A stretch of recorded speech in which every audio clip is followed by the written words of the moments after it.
We're live. Hi, Frank. So are you going to give me the, are you going to introduce me, or do I need to introduce myself? Manuel is going to introduce us both. Oh, he is. Okay, great. Yeah. So, hi, welcome to this webinar. Here we are with Catherine Fraise and Frank Locker. Catherine Fraise is the founder of Workspace Education, 100 Rows, and her latest endeavor, Workspace Guide Teens, a virtual campus for education. She started her career as a public high school teacher to reform education and realized the importance of the right environment and culture to maximize the potential of every human.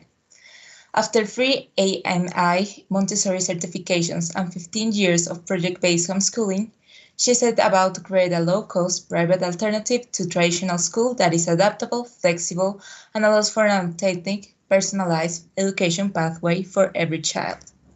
CAD is developing co-learning as a new way to organize education in communities, small, nano, or on-the-ground micro-schools, or parent pods with 5 to 20 learners join a global co-learning virtual campus. The micro-schools co-create a manifest of shared classes and learning experiences, and the learners are part of an advisory and programming to support self-discovery and self-determinism. Kath lives on a ranch in Montana and enjoys being surrounded by nature, yet is still connected globally with her team and students from all over the world. Other speaker is Frank Locker. Frank created and now co-teaches the Harvard University Graduate School of Education course, Learning Environments for Tomorrow. He's honored as Planner of the Year by the Association for Learning Environments for his comprehensive planning approach, consensus building process, and state-of-the-art school designs. Frank guides clients to position their schools for better learning through vision, school structure, development of educational programs, and enhanced connections to community. Projects have been across the USA, plus Canada, United Kingdom, Mexico, Colombia, Ecuador, Morocco, Rwanda, Ghana, Kenya, United Arab Emirates, and India. Frank's plenary speeches has been in the USA, plus China, Canada, Mexico, Colombia, Chile, United Kingdom, Australia, Germany, and United Arab Emirates. Without anything else to say, let's start with the webinar. And before Catherine says a word, let me just say that I generally work with educators who want to innovate. And, you know, our dialogue, our working together elevates their practice and opens up lots of new innovations. But that said, I am not sure that I have seen anyone who is innovating as much as Catherine Fraise. So with that, tell us what you do, why you do it, how you do it, and all of the fine details. Oh, great. Well, first of all, thank you so much, Frank, for having me on. It's so lovely to talk to, have the opportunity to talk to educators around the world. And I learn so much from everyone I talk to. And I'm excited to be able to share a little bit of what we're doing and maybe convince you to explore a little bit what's happening on the fringes of innovation, you know, in the world. So I've sort of prepared a little journey that can take you from the point of where I was when I was trying to work out how I was going to educate my children to the point where I created educational landscape for learning, and now creating the same sort of thing in a virtual format so that everyone can participate and it's a lot more low cost. And, you know, I think that where I started, or we can go back to as a teenager when I felt very stuck in high school and I didn't enjoy school at all. And I went into education to reform it. But it wasn't until I had children when I actually had to make decisions about their future and how I wanted them to be educated and what my whole understanding of what the purpose of education was sort of came into my, you know, got me going in actually thinking about creating an alternative landscape. And I think that deep dive into really understanding how we all individually feel about what is the actual purpose of education is just a really fundamental question. And, you know, if you Google it, you'll find that there are so many different interpretations of what an education is. Now, some people have like 9 different statements about what is the purpose of education. And I think as generally, we just think of education in the majority of schools. For most parents, they'd probably see it as just academics. But really, the purpose of education is much more complex. So I don't know, Frank, do you have an idea of what do you think the purpose of education is? Catherine, this is your show, not mine. You know, it's interesting that you threw the word academics in there, and I think that we are in a major shift. And if I could give an answer that reflects what I'm hearing from my clients, you know, 15 years ago, it would have been highly directed to learning content knowledge, developing cognitive skills. It would have been highly skewed towards those traditional foundations we've got for all of our schools, and certainly the bases of ministries of education and state departments of education in the U.S. But there's a big shift happening now, and it's a shift towards what we used to call the social skills, but now we're calling the essential skills. And it has to do with knowing yourself, finding your passions, recognizing that and you as a student do not have to craft a path that looks like everybody else's. We're wanting to empower people, and we know that, I say we, the educators I work are understanding now that in order to empower people, you cannot start with content knowledge. You cannot start with the academics. You've got to start with the whole person. And then from there, then you grow. So I think the purpose of education, as it would be espoused by my clients, would be to empower the whole person to craft the life they want. Right, to create their best life ever. Yes. Right. Yeah. And that was the motto of the place that I created. Like, you know, we had a vision to do all of those things, and our last line was, and create the best life ever. That empowerment of each individual to really understand themselves, know what they care about, what they're good at, and you know how they can learn how to create that pathway for self-empowerment, not even having that empowerment being dependent on other people, but get the confidence to create a really strong pathway for them throughout life and to make decisions throughout life for themselves. So that is, I guess you'd call self-determinism, development of agency or ableness, and then this good decision-making comes from sort of discernment, really understanding, you know, who they are and what they know in context, and to be able to discern what is truth, what isn't, you know, to make their own personal epistemologies through all the things that they're experiencing. And I say that word experiencing, I'm going to say this word experiencing a lot, because I have seen from watching these families and watching my children, you know, grow from babies all the way through college, that it was their experiences that was the biggest driver for their development. And it was actually their reflection on that experience, like I would say examined reflection on their experiences, that were the things that really developed all the characteristics, all the aims I had for their education. So I made a list of the aims I had for my children, which I thought some of you might find interesting. So the first one on my list was I wanted them to develop discernment and to make good decisions and to think well about things so that they develop confidence in themselves And I developed confidence in them to make their own decisions so they could be truly independent from me.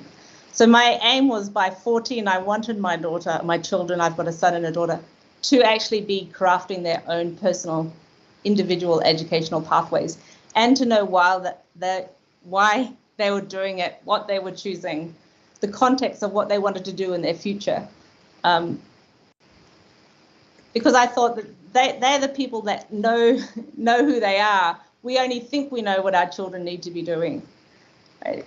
And they are going to get that confidence through having all these experiences and then working out collecting the evidence to work out what truth is to them.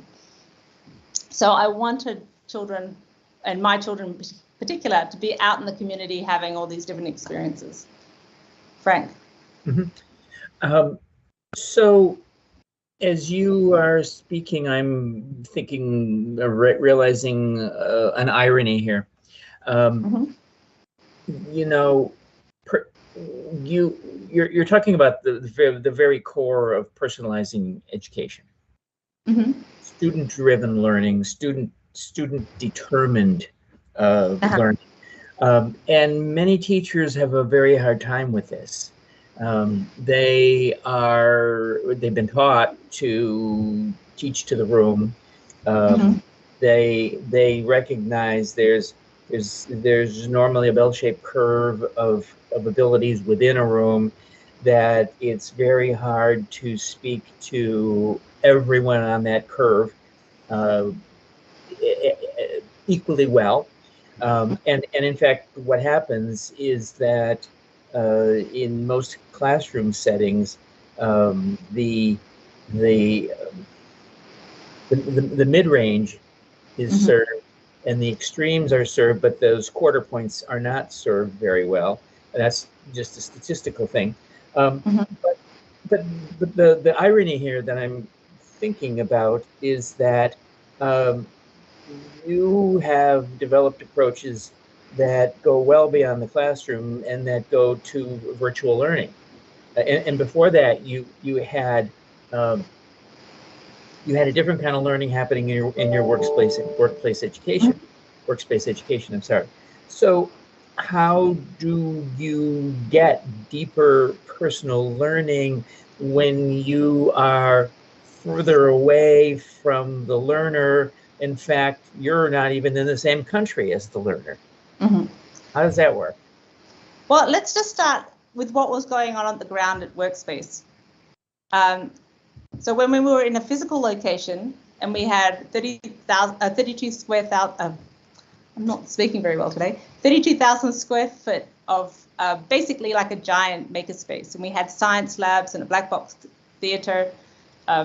We had rooms for creating electronics and soldering and cardboard manufacturing and industrial kitchen. So anyway, all of these rooms and spaces that if a human was walking around the building, they would be like, oh, I want to try that. Art studios, oh, I want to get in there and I want to play with those woodworking tools. It was a space that invited you to do stuff and to actually feel what it was that you really wanted to do. You might walk past sewing and be like, never, ever in my life, right? But that's really important knowing too for a person. They have to work out what is the thing that's resonant in them. And we're trying to coax them into wanting to do stuff. And they're surrounded by other humans who are doing things, classes going on, people exploring things, making things, doing things. And they're learning that this is what we do as humans. They're interacting with a diverse group of people. They're talking to all different age groups. And they are contributing to the community in different ways by doing performances and helping organize Halloween events and different things that we were doing. They're also becoming very intensely observant, and they are curious, and they were exploring, and they were playing and tinkering and failing with all these things that were going on in this space. So this is the kind of space that a human likes, and it's a kind of space that develops curiosity. It's very social. And they also did academic work in that. And we were trying to work out, okay, so we've got this like group of parents. We had about 80 families and all these volunteers and educators in the same space at the same time, we were trying to design what kind of sort of group academic experience could you have in a space like this, like in a free space. And we ended up, and also how could each child have a radically personalized pathway that they were following in this space. So they were free roaming, a little bit like, a tiger in the wild, I would say. Right? They could choose what they wanted to do, but there were some times where they'd come together in a group and they would be doing a group activity towards a certain end. And how that would be working is that each child had an academic pathway where they wanted to learn a certain academic area, or they wanted to get certain skills, and they would make lists of these things. And there was certain social emotional learning or self-awareness goals that they also had. So there were 3 sort of categories that they made lists in. And then there would be a group of families that would sort of come together, and the parents of those families would co-create a learning experience based on the personalized plans that all these children had. So let's say we had one, I'm trying to remember all the names of them, but we had one on recreating the Titanic, for example, and it was like it was the title that they came up with because all the children that were involved in that learning experience had all these things on their list, and they were trying to work out, okay, if we do this, then we can do 3D printing, and we can do chemistry experiments about this, and we can integrate all these things, and we'll get everyone to brainstorm, and basically we'd co-create a learning experience that everybody wanted to be involved in and was excited about, and they would do that together. So that, I mean, we were trying. That sounds like a really dynamic and highly motivated learning environment. But let me play devil's advocate here, if I could. Yes. That sounds a long way from the state or the ministry's requirement for learning certain math content or history content. And I'm wondering, and I'll put my classroom teacher hat on here. It sounds like the workspace ed was a phenomenally rich and opportune collection of places that had lots of, and pardon my bad word choice, lots of toys that would attract everybody, adults and kids as well. What do you say to a math teacher who says, wait a minute, I'm supposed to be teaching factorials. How does that fit into this? Because I think that for many teachers there would be a disconnect between how you were operating and how the learning was happening and what was being learned in the workspace ed and what they believe has to be happening in classrooms. So how do you teach factorials in that? Yeah, well, no, I can totally tell you. So that was one kind of learning experience, right? So the kinds of things that you would have your children doing in this free space of, every family is different. First of all, every child is different. Every child in a family is different, right?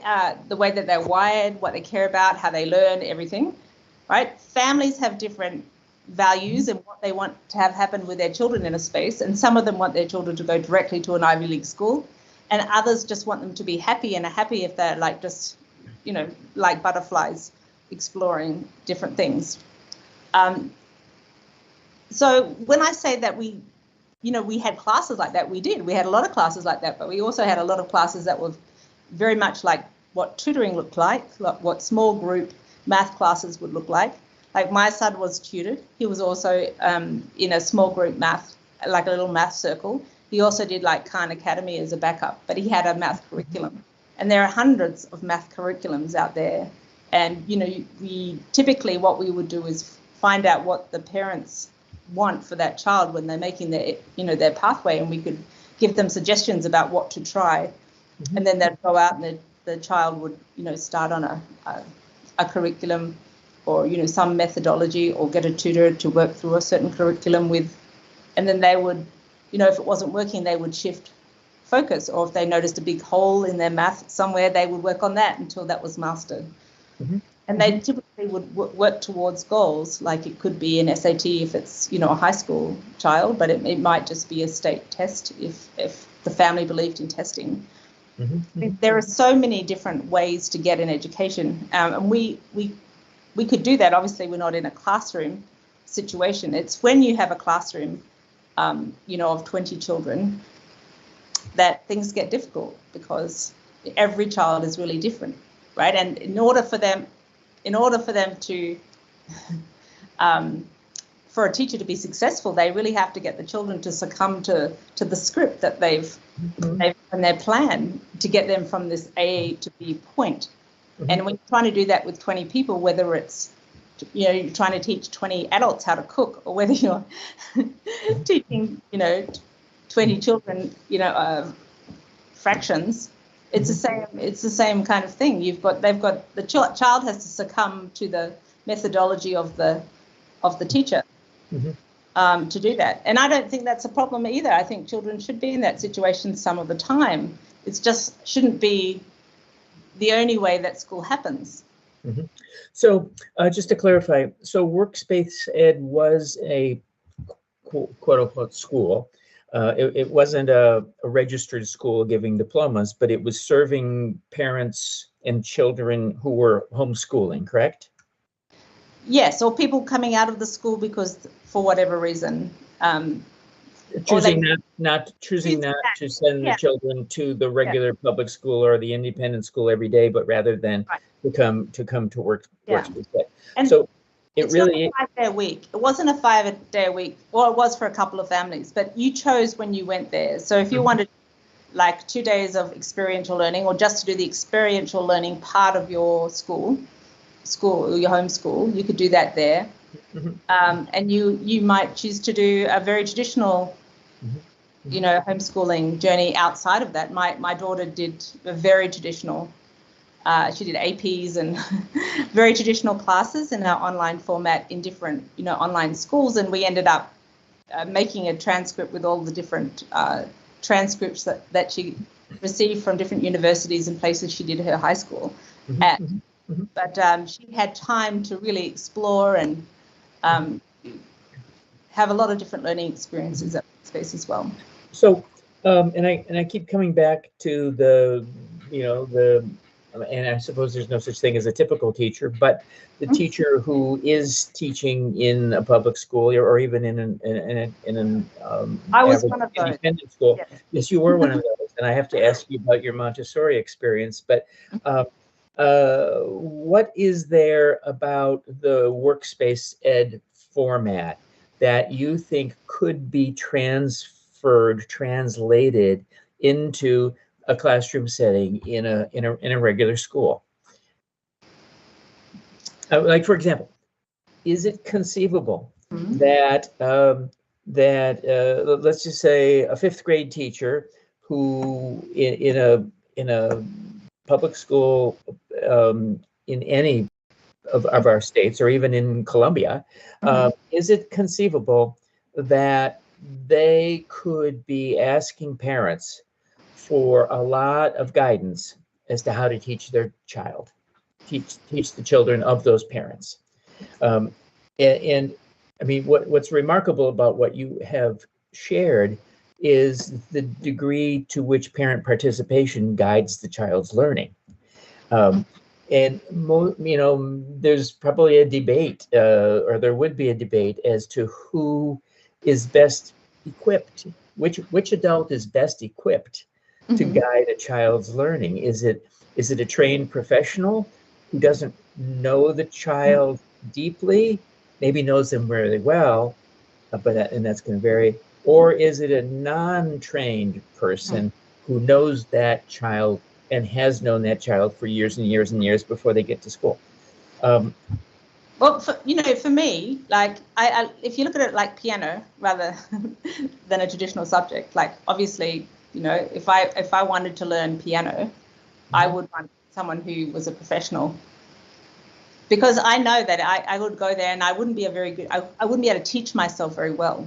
But I would probably now go to an app where, you know, you've got all these amazing apps and things like that online now that can give you that instruction. And if you follow that and you're disciplined enough to follow that, you'll probably learn how to do piano, right, without any like being in a classroom situation. And that might actually be a much more efficient way to learn piano. I'm not sure if that would work. I guess if you had because I've never tried it actually personally, but the actual expertise that you need to make that progress from one point to another point is now available free, low cost, right? So I'm not convinced that that it's a good use of school time or group gathering time to be doing math when you can do it in that way. Do you have to do that in person? Well, you know, maybe 5 kids in that teacher's class of 20 need to do it in person, because I did discover that some children need a person to have this this transfer of knowledge, and for them to get the confidence to be able to actually use that knowledge and apply that knowledge. And then what's the point of giving them the knowledge if they haven't got any opportunity to apply it? So maybe the group time should be in the application of the knowledge that has been acquired. And if you can use also maybe that time when it's being applied to concentrate on those ones that just those few that might need that in-person touch, you could maybe make use of the time. But that requires you really understanding and caring, really caring, right? Helping and knowing what these kids need, and then also scaffolding your script, or a script as a teacher, to make it so there's a pathway to self-determinism and agency, and the ability for them or each child to learn it on their own. You're trying to relieve the child of dependence on you as a teacher. And you have succeeded as a teacher if they don't need you to learn the subject, in my opinion. That's a great quote. And so, yeah, I think what we're talking about here, or dancing around, is this issue of how you manage a group of 25 or 30 students, or in some cases 35. Or should you be, right? Or should well, that's what you're assigned in many, right. in traditional education, that's what you're assigned. So how do you manage it? But your statement, and I'll crudely repeat it, was that there are many things in education that there are many aspects of learning that the teacher shouldn't have to be a part of. Did I say that right? There's a lot of things that they have to do. I mean, some that they do and some that they don't. It's a small part, right? Yeah. And when you think about the aims, like development of discernment, or increasing their capacity as a human to do anything, or their ableness, right? We don't want them to be dependent on experts or institutions, but we want them to be able to go out in the world and machete their own pathway forth, right? Right? Yeah. Okay. I love this. Like they hobble, schools hobble, or can hobble, right? And these children are observing teachers. Right. Right? Well, students learn an awful lot by observing that we don't give them credit for. Yeah. So I need to, and I think I have an unfair advantage because I am familiar with the schools you founded and your progression through the years. Could you give a quick tutorial on your progression from workplace education to 100 Roads and now Workplace Sky Teams, and how one evolved to the other, how each one was uniquely different, and what opportunities right now are available for anyone who happens to be interested in exploring. Sure, yeah. So after I made Workspace, and I saw the interactivity, and I'm thinking, okay, this is really not a school. This is really like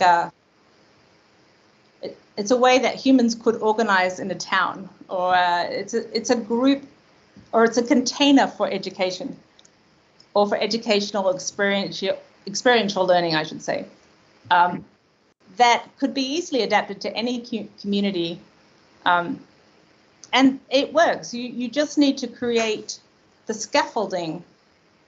You know, parents have to understand that they're joining this community that's dedicated to uniting to create the best educations for these children, and that there'll be a certain amount of contribution necessary, and that they'll have to put on classes, and they will co-create this manifest of classes and learning experiences, and they have to know how to do that.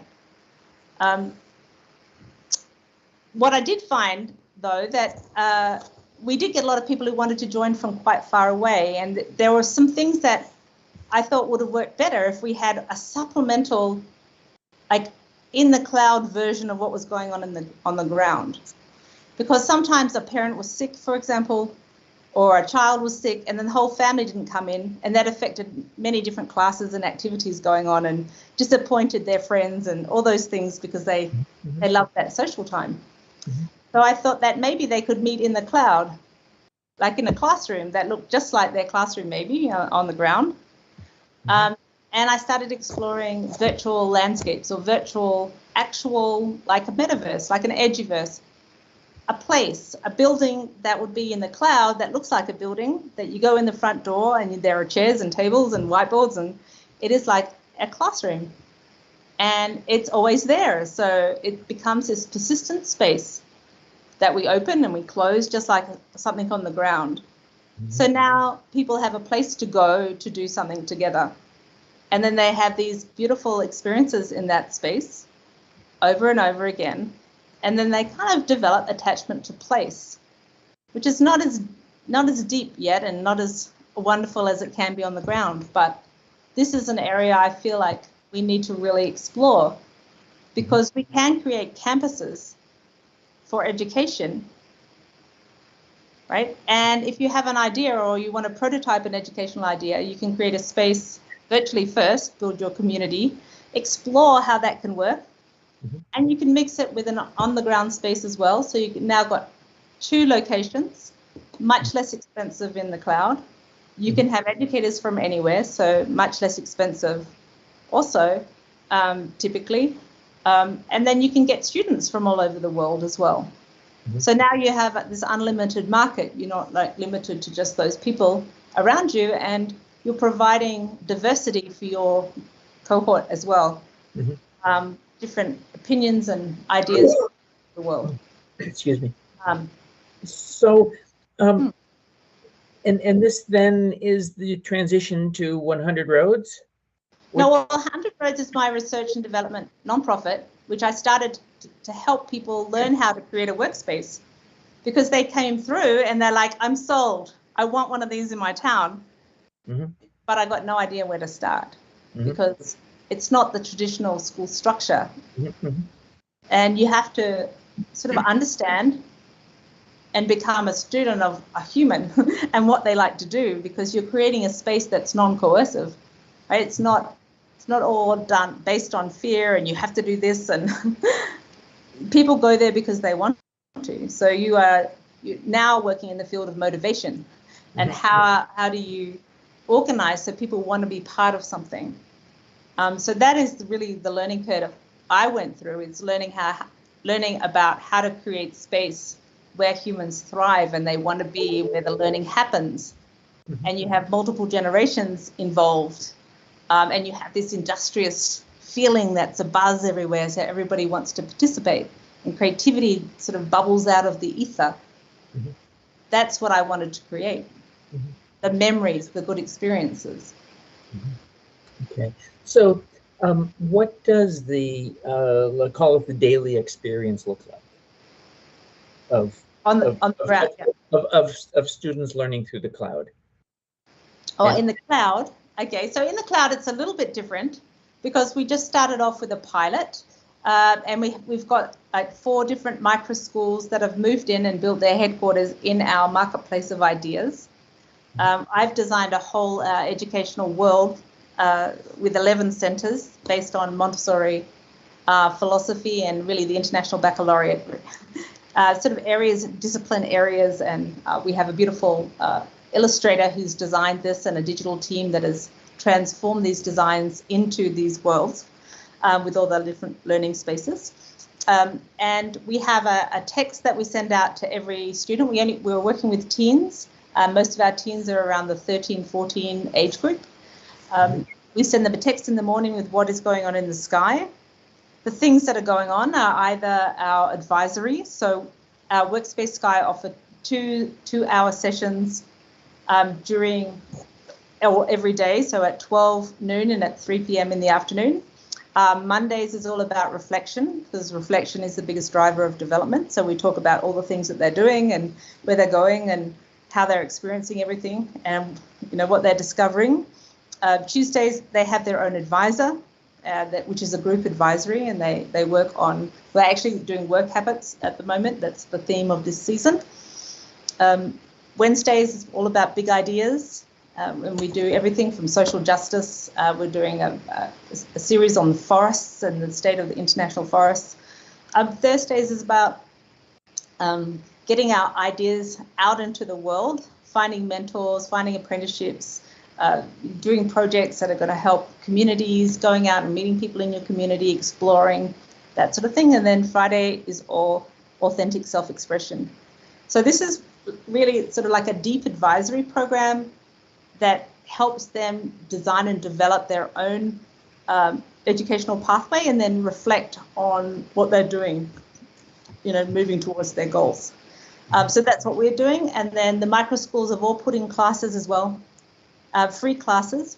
We have a pledge for to create an equitable learning landscape. So they've all actually donated 2 classes for the group. So these are classes that they're doing with their own students, and they have other students jump into their classes. So the teens can pick whatever classes that they want to do and join other people's classes as well. And we also have social events like scavenger hunts and escape rooms and that sort of thing. Expos. And how big is a micro school, and where do the students live who are in the micro school? Yeah, so well, we have some learning communities. So our learning community in London is called Curiously Connected, and they have a large range of children, but they don't have very many teens. So the reason they wanted to join was because they wanted to have more teens for their teens to hang out with. And this is a common problem that micro schools have, because they have a large elementary, maybe a small middle school, and maybe 1 or 2 teens. And those teens really need a much bigger teen population to have a cohort. So the idea for this co-learning community in particular was a place to gather the teens so they could have shared experiences together. So we have Acton Academy is a micro school. There's about 350 Acton Academies worldwide. Typically, they start with an elementary cohort, and then they build up, and the micro school has been going about 11 years. So there's quite a few micro schools out there with only a handful of teens. So we actually we had a meeting with a lot of, I think about 15 different Acton Academies, and then they all banded together to create a virtual school with just all of their teens together. So a virtual school that knows no boundaries in terms of country or state or locale? It's Acton, yeah. Well, it's an Acton Academy. It's like the organizer is in Canada actually, but there are different Actons from all over the continental USA.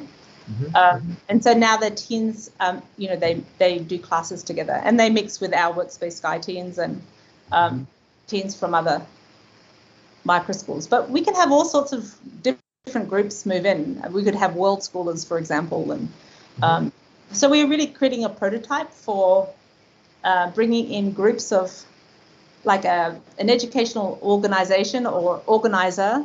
It could be a parent who has maybe 5 teens that wants to come in, and we'll build them a space in there, and then their teens can make their dorms in there, and then they can jump into any class they like.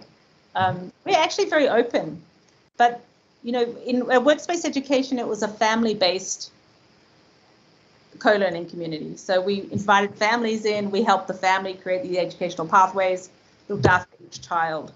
Here, we're inviting micro schools in, so these children already have a school leader who's organizing their educational pathway and doing all those school things. And then they are helping their teens decide what they want to participate in what we offer. So it's really a co-learning community of micro schools. So it's a different whole I'm working with. And what's the daily life of a student in one of these micro schools? I'm curious as to, I mean, for me, I think some of the defining factors might be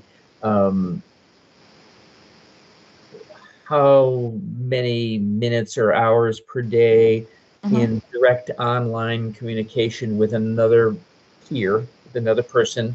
Where would that person be? How do they share their work? How do they tutor each other? I suppose that's an important piece. And then what's the hands-on learning time, and how does that work? Because that's not necessarily at a computer. So the pace, the rhythm of a day. How about how about this? What's the day in the life of a student look like? Yeah, so all of these people in Workspace Sky have a physical in-person space with their micro school. They might be inside a building in their school with other teens. And their teens could at the same time be doing two different classes in the Sky. What we're not doing, obviously through a computer you can't do hands-on learning, right? But you can watch videos, you can be brainstorming, you could be your little avatar would be standing at a whiteboard, and you could be drawing, and you can be taking notes and doing all those sort of things that you would do in a traditional work situation.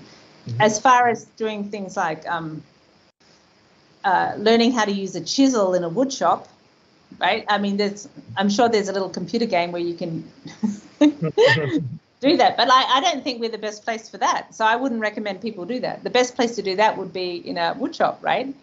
And around people who are doing it, like experts or people who just love it in a woodworking shop.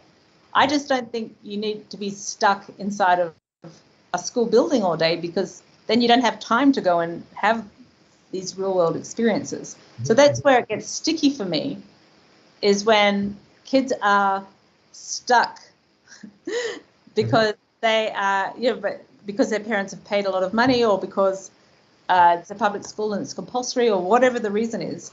They may be stuck just wasting their time, or even getting into mischief because they're pushing against a system, right? That is not listening to them, right? And so,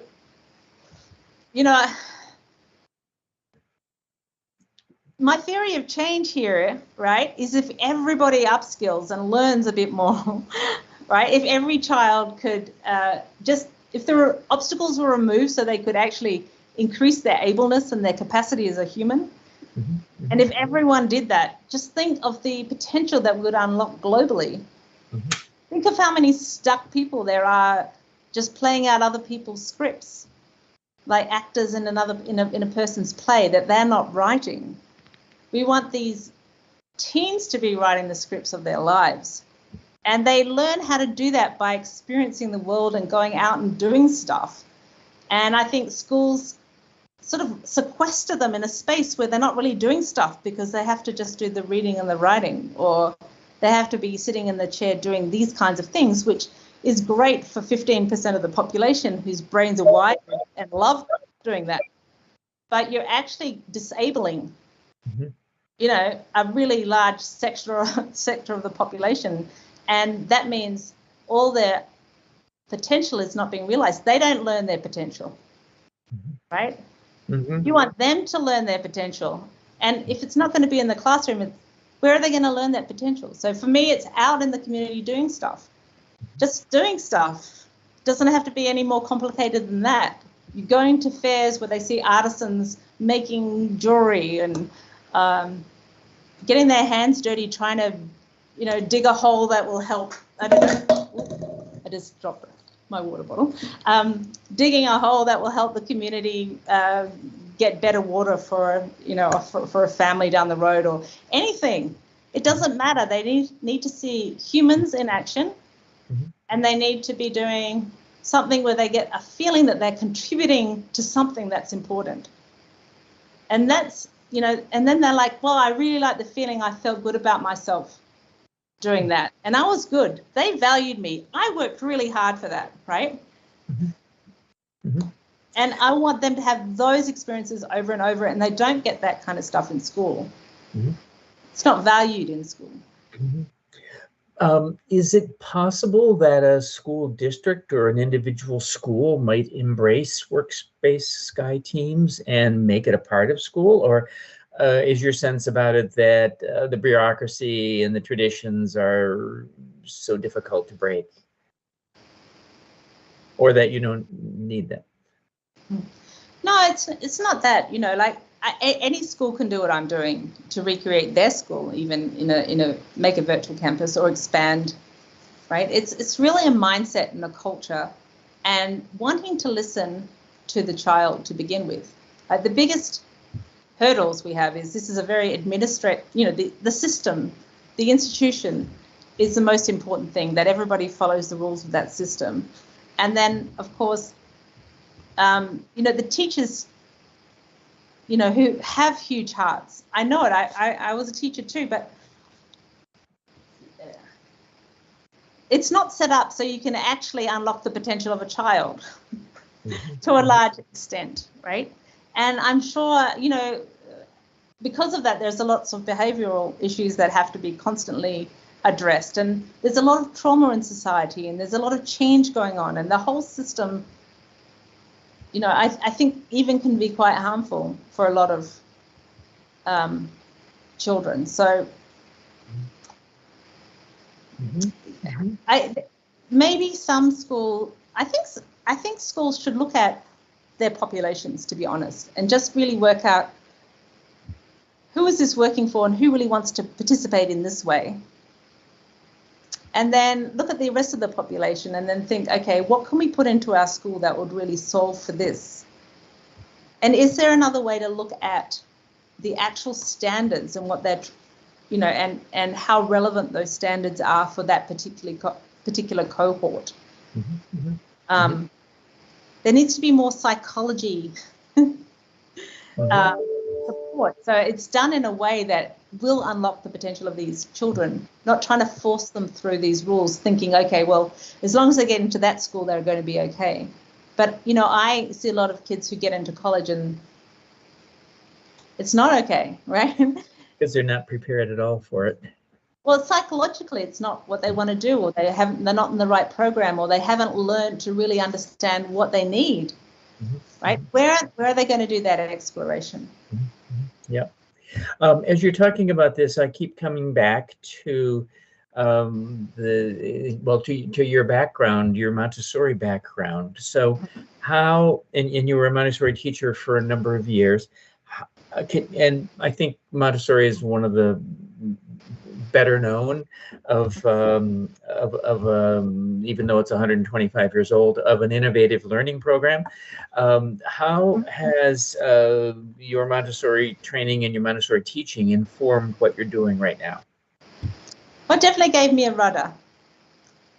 She really understood, like, when we're talking about the purpose of education and the aims, what are your aims? What do you want that person who's been through your program to be able to do and to be like when they leave your program? Are they going to be super self-aware? They know who they are.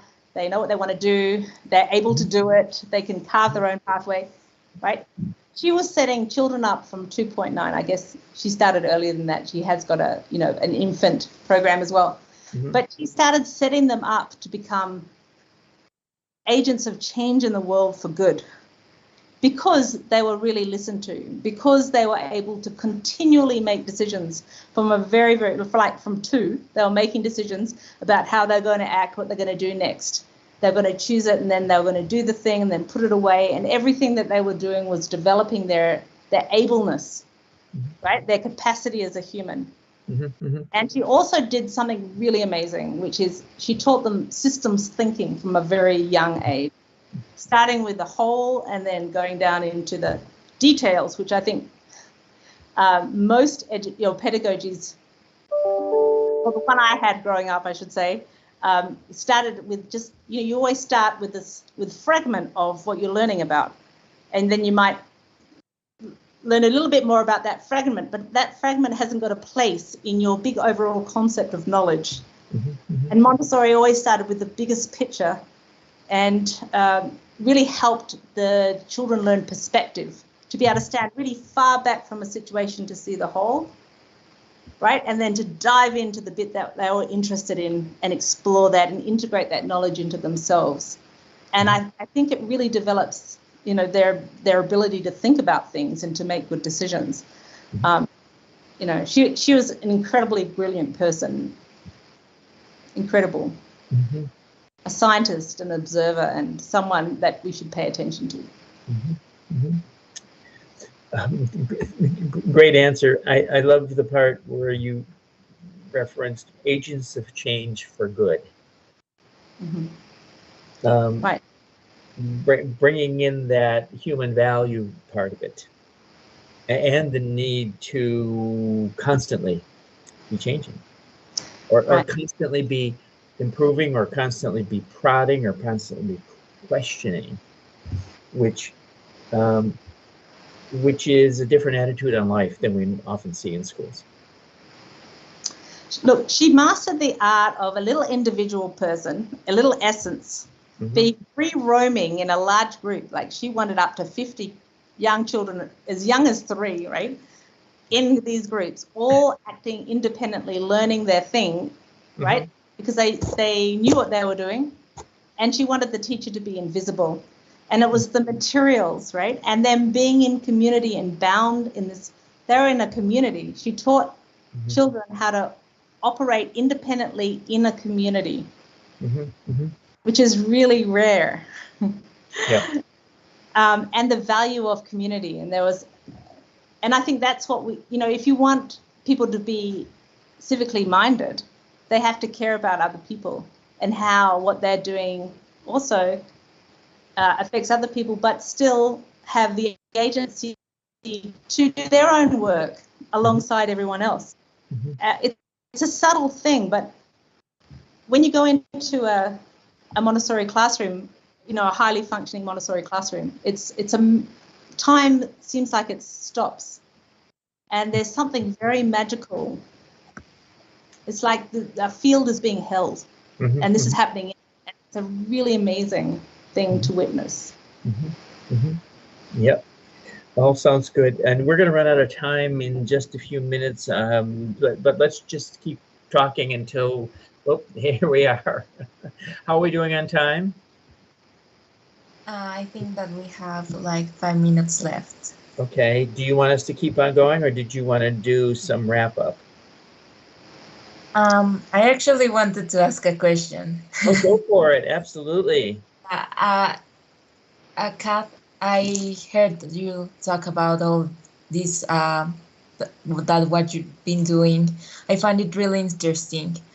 I wanted to ask you, like, what could you say to us, the students, like to apply to make the most out of our education, and like do it like you say, a self-determinism of what we like to learn and how we want to learn it in our schools, even though it isn't the same system? How will we do that with our capacities? I would say that you need to take your life very seriously, right? In the sense that, have you ever written down what you want to do and really gone deeply into who you are and where you think you could add value to the world, or to a community, or to your family, or to things that you care about? And the thing that's going to help you know what you know is you really reflecting on who you are, and know that you're important and you're a very special, unique essence that has a purpose. Like everything in the planet has a purpose.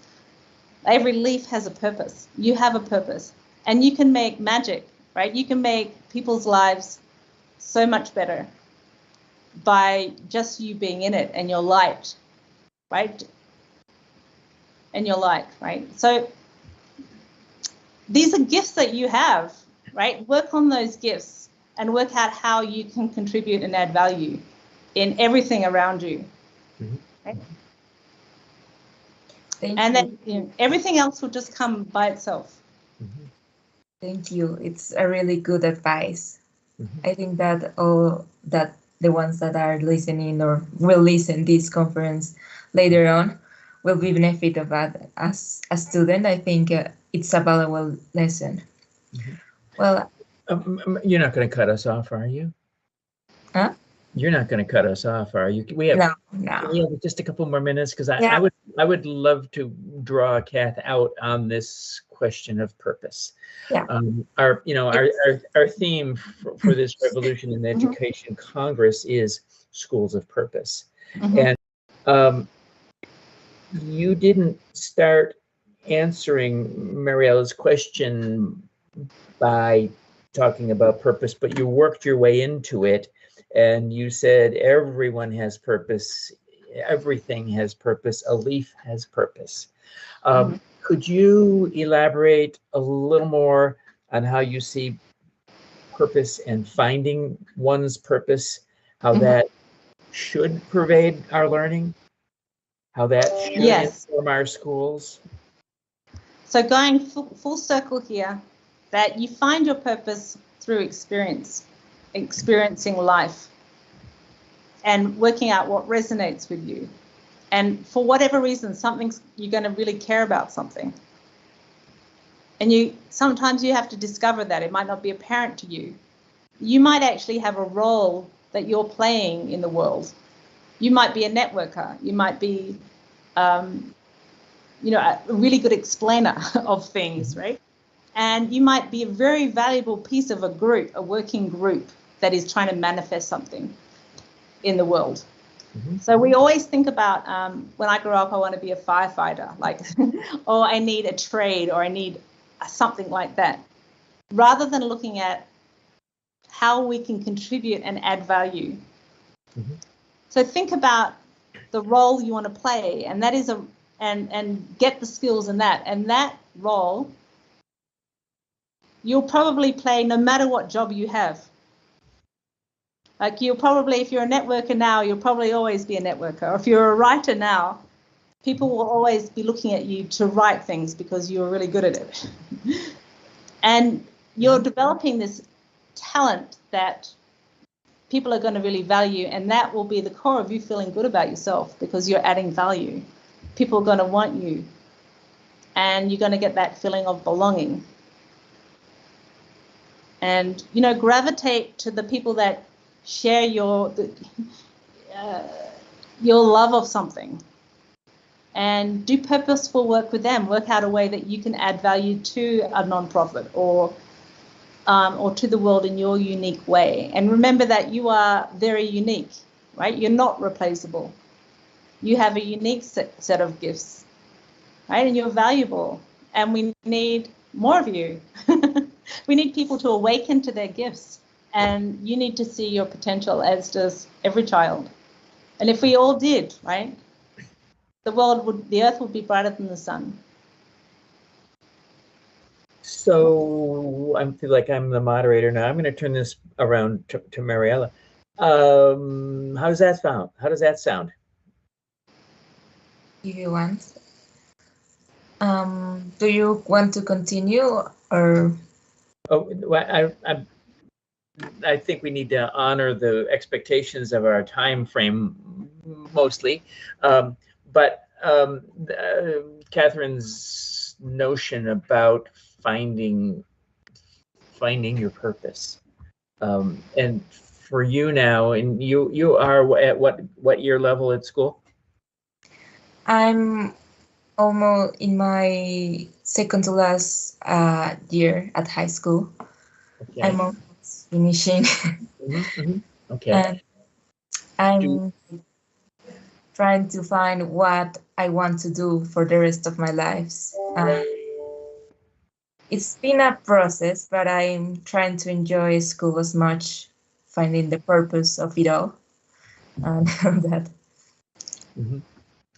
And does the way Kath outlined aspects of purpose, like you might be an explainer, or you might be a connector or a networker, is that a different concept of purpose than other definitions, which might be figure out what kind of a job you want to do? I think that most, even if I don't choose like something I'm good at it to do for the rest of my life, I still have that skill, like to help other people, to help people from my point of view, for my like talents, for my even if I'm not good at something, I can help. And what I see in my purpose, for example, I could be good at drawing, but I don't want to do that as a career. But I still want it to do as a hobby, and I still want to make people happy through it. And I think that finding purpose is not only about what you want to do for the rest of your life, but also finding purpose about how you will feel for the rest of your life doing what you love in every aspect, personal, at work, with your family, and all that. And I find it very meaningful that you're saying all that, Kath, and also find it very inspiring for me. And I think that other people will find it very inspiring as well. Thank you. I'm glad you brought her, Frank. She's lovely. So that sounds like a great way to end this webinar. Yeah. Well, thank you for all your time and for giving us like all the insight on what you do. I think that will be useful for others. Thank you very much. That's my pleasure. Thanks, Kath. It's been a thoroughly enjoyable hour. Oh, thank you, Frank. And we should pick up this conversation again soon in another venue. How's that sound? Sure. Yeah. And I'm yet to look up your architect in Montana. I need to test him out. Blue. Yeah, I can't remember his name, but I did write it. Yeah. I'll give him a tickle, okay? All right. Okay. Anyway. All right. Thank you so much. It's yours, Mariella. Well, thank you all for coming from this webinar. I hope you all enjoyed. And well, that's all. Juan, could you please